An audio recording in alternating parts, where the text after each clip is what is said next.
name is Jeremiah Perry. If you give me the opportunity. Yeah, good. My name is Jeremiah Perry. If you will allow me, I contend that this fishery is on life support at best and headed for that catastrophic black hole of the abyss. For far too long, we have sent cabinet ministers to Ottawa and we have sent backbenchers to Ottawa, but the status quo remains, gutless results. It is so very easy from time to time to phone up this open line show or to write an article of concern in the Evening Telegram. Posturing and lip service is not action. It's my fervent belief that based on this horrific degradation of our ecological species domain, folks, we need to take action and fast. Anything short of shutting down the House of Assembly, collectively as a people with our Premier in conjunction with these 7 members on the Hill, and literally marching on Parliament Hill in protest. We can choose to remain insular and complain among ourselves until the cows come home. And your question is, but sir? nobody is listening. Your question, sir? Your question is? My question is coming right now. No. Your question, please. Okay, my question is coming. Okay, here we go. My question is to Mr. Ryan Cleary. Fair. When you, sir, if successful, is going to Ottawa, will you work hard as others have done, no denial there, but at the end of the day, we are where we are, complacent and futility? Or will you really take a stand, action unheard of before? Stir the pot, mobilize all Newfoundlanders from sea I think we have the gist of it, sir. Thank you very much. Ryan can answer that now. Ryan can answer that now. Thank you. A revolution of magnitude Thank and you very proportion. much. These guys have lots to say. These politicians have lots to say. No, they stuck to the limits, sir. They stuck to the limits. Go ahead, Ryan. I tell you what, sir, I can understand, I hear the passion in your voice and I understand your frustration. I hear it all the time. But I only had 30 seconds. You ask me would I work hard, I would say my answer to that is I'd work harder. That would be my first answer. I hear what Jerry had to say in terms of the merit of a judicial inquiry. I disagree with Jerry. I think that an inquiry is absolutely essential. Like I said in my statements, our fishery has been managed to annihilation, and we need a baseline of information to move forward. Baseline information on science, on quotas, who holds the rights to the quotas, who's fishing the quotas, what's being done in enforcement in terms of if a foreign vessel is penalized, how exactly is it disciplined when that vessel returns to its home country? There are all kinds of questions that as a journalist, I've tried to get answers to, but I can't. I have to say, I've been a journalist for 20 years, and the fishery is what has frustrated me more than any other topic. And just about every beat in Newfoundland and Labrador I have tackled over my 20 years. But the fishery is what's most frustrating. And the reason why is because when I ask questions, and that's the basics of journalism, the basic of journalism is asking questions. When I ask questions, I cannot give answers. I cannot. If I had all the questions, if I had all the answers to all the questions I had to ask about the fishery, you could make a case to the Newfoundland and Labrador public, to the Canadian public, for what we need to happen, which is a rebuilding plan. But I can't make that case. I couldn't make that case as a journalist. I couldn't get the information. But I'll tell you this, I'll try to get the information as a member of Parliament. Thank you very much, Ryan.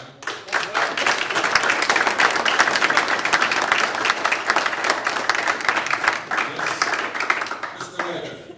30 seconds, Mr. Whitaker. All right, Dick Whitaker. This is Dick Whitaker, by the way, for those of you who don't know. I am going to give a little preamble. There are apparently about 11 million seals of all species. They eat, by my calculation, over 16 million tons of fish a year. We never ever took more than 1 million in this province. Those fish turn out to be, by the size that are eaten, over 400 billion individual fish, which form the feed for everything else. And it includes, of course, cod amongst those that are eaten. Now I get to the questions. Thank you. There is a proposal to cull gray seals in the Gulf by Minister Shea, which I fully support. It's over 3,000% over what it was in 1970 and controlled by sharks back then. And the question? No, and there's a three-part question. Well, make it fast, Dick. I am. Are you prepared to support this? Are you prepared to find $2 or $3 million to market the seals offshore for meat in the Asian countries? And the third part is, will you work towards a major cull of harp seals to bring them down to about 4 million? Because without this, none of those fisheries are going to recover. Thanks, Nick, very And much. that's- Do you want that answer now? Who'd like to start with that? David, would you like to start? Thank you, Dick, and certainly in an earlier question I addressed, I guess in some light, the concern I have with the seal population. Your number is a little bit higher than what I've been given, but I'm sure we won't argue over the number.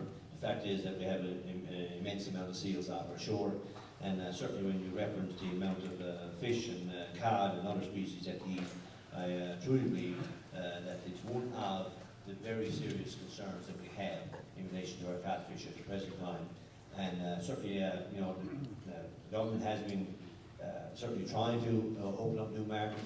Everybody understands the concern with the EU, and certainly we'll take new steps with that to try to have it addressed in a fair way. You know, in regards to trying to open up markets in China, Minister Shea has been trying to do that. Again, that's it's a slow process, but certainly we have a few doors open there now. I had the opportunity a couple of years ago as part of a parliamentary committee to travel to the EU and make a presentation. I didn't make a presentation, a group made a presentation, a scientist made a presentation every time. And it was, I thought we had a wonderful presentation in relation to the seal industry here in Canada. And a couple of minutes after, we had people up from the opposition side of things in relation to the animal rights people that had this big glossy screen up on the wall in front of all the legislators there, with a beautiful blue sky, white ice, and red blood scattered from one end to the other. And I sat there and I said, I wonder this is taking so damn hard to try to sell what we're trying to say is reality here. I mean, they talked about using hecapix, and we all know that hecapix hasn't been used in many years. They talked about the cubs.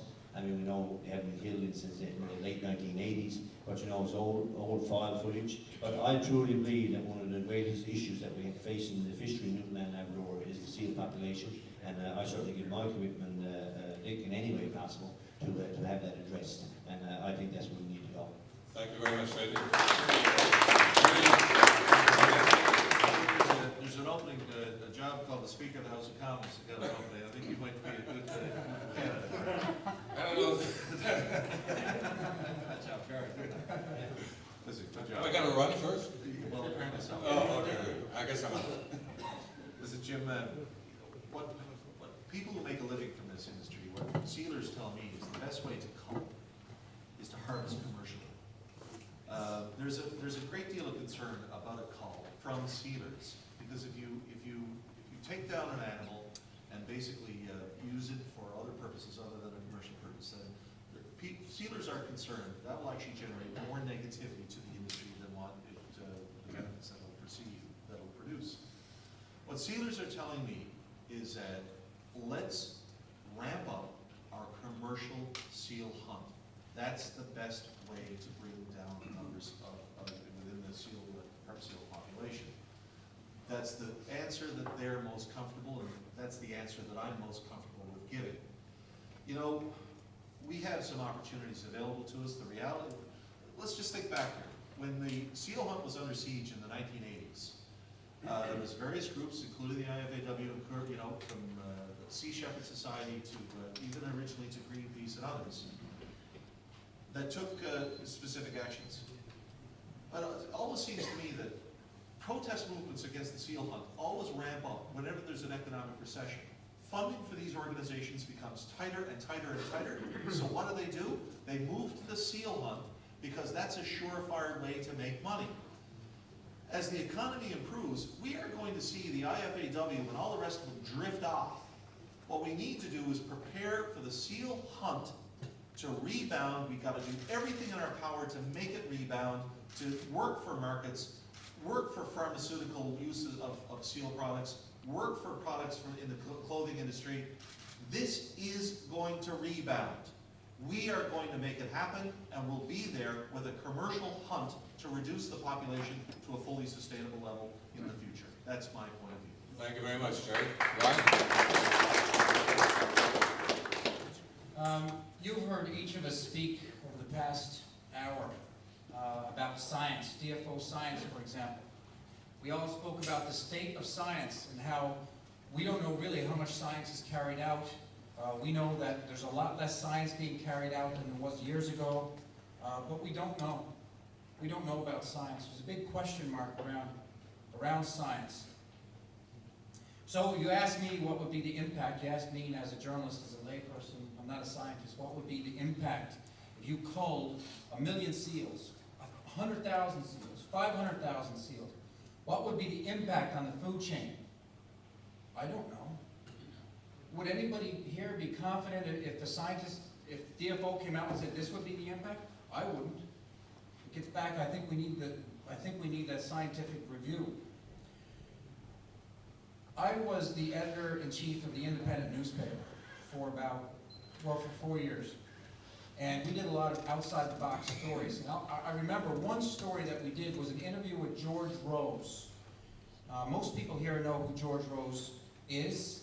He's an eminent cod scientist at Memorial University. He had an idea. It's outside the box. But we have to start thinking outside the box, because the change that needs to take place is dramatic.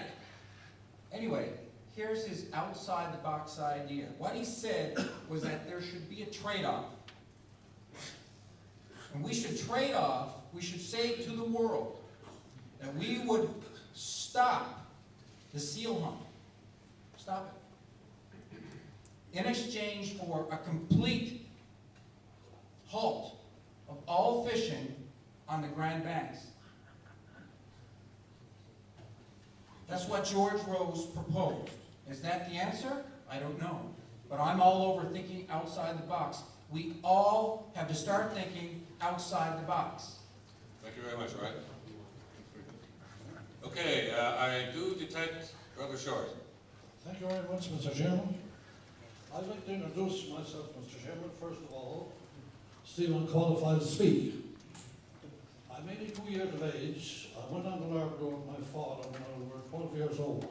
We fished on the White Bear Island. I won't go into too much detail. Good. I fished the Grand Banks. I was on the Grand Banks when the first fur trawl arrived, the fair trawl.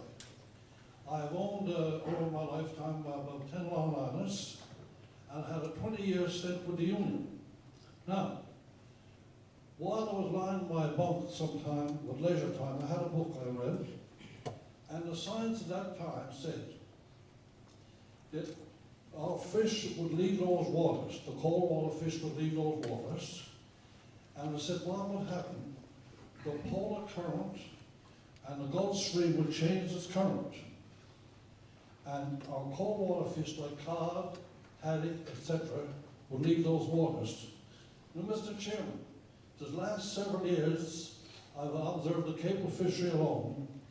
Bill, can you get to a question, Today, please? I don't land at all for logs. Is there a question in this, Bill? Pardon me? Is there a question in this, please? Yes, no, there's no What question. is the question? No, Mr. Chairman, I have no question. No question. Well, really, Bill, we're not in a position to really have a whole lot of discourse like that. We need to let people who have questions have their piece. There are other places we could have a discussion on the floor. Let him speak. It's the public. He's giving us some That very facts. well may be, but we also have an obligation to those who wish to ask questions. And I don't mean to cut you off, Bill. You and I go back a long way, and we've got a lot of respect for each other. But unfortunately, this is not a situation where we can have a long preamble. Everybody in this room is genuinely concerned about the fisheries. Everybody in this room is genuinely concerned about the future of the fishery. And if people have a question, they deserve the right to ask it. So if you have a question, I'd appreciate it if you could put it forward, please. Well, okay. Mr. Chairman, the point I want to make, if it is true Yeah. that the current is going to change, and at all appearance, like the water down in Bonavista last year, the scientific information show if they're already warm 10 degrees, if this is a fact, then the group up there tonight, I say we should get more research done, and I don't mean what cod we got up there, and the environment and the ocean, and that will decide our future. Thank you very much. That's good. Thanks very much, Bill.